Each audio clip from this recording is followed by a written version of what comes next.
Hello everyone, আসসালামু আলাইকুম। আজকে আমি দুন্দুল দিয়ে বাটা মাছ রান্না করে দেখাবো, তাই সব কিছু রেডি করে নিয়েছি।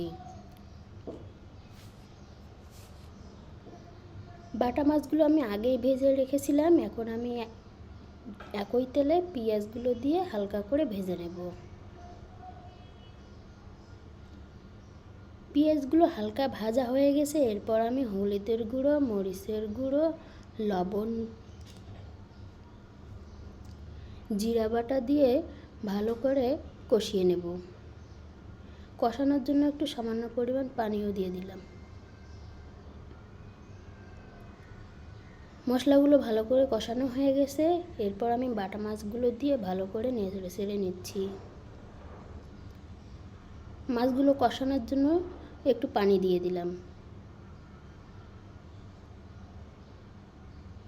এই গরমে দুন্দুলের তরকারি খেতে কিন্তু ভালোই লাগে। আপনারাও বাসায় একদিন ট্রাই করে দেখতে পারেন। মাছগুলো কষানো হয়ে গেছে, এবার আমি উঠিয়ে নেব।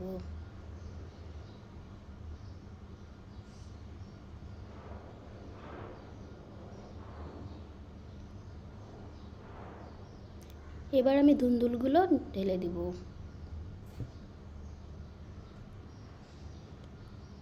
দুন্দুলগুলো ভালো করে মশলার সাথে মেখে নেব।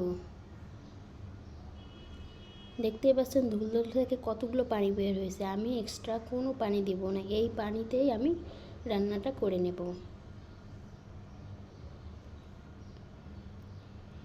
এই পর্যায়ে আমি মাছগুলো দিয়ে ভালো করে নেড়ে চেড়ে নেব।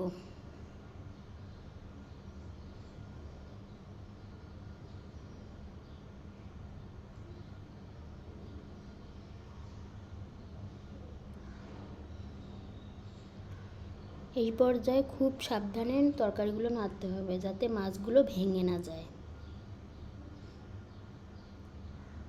ঝোলটা কমিয়ে এসেছে, এই পর্যায়ে আমি নামিয়ে নেব। সবাই ভালো থাকবেন, সুস্থ থাকবেন। রান্নাটা কেমন হয়েছে অবশ্যই কমেন্টে জানাবেন।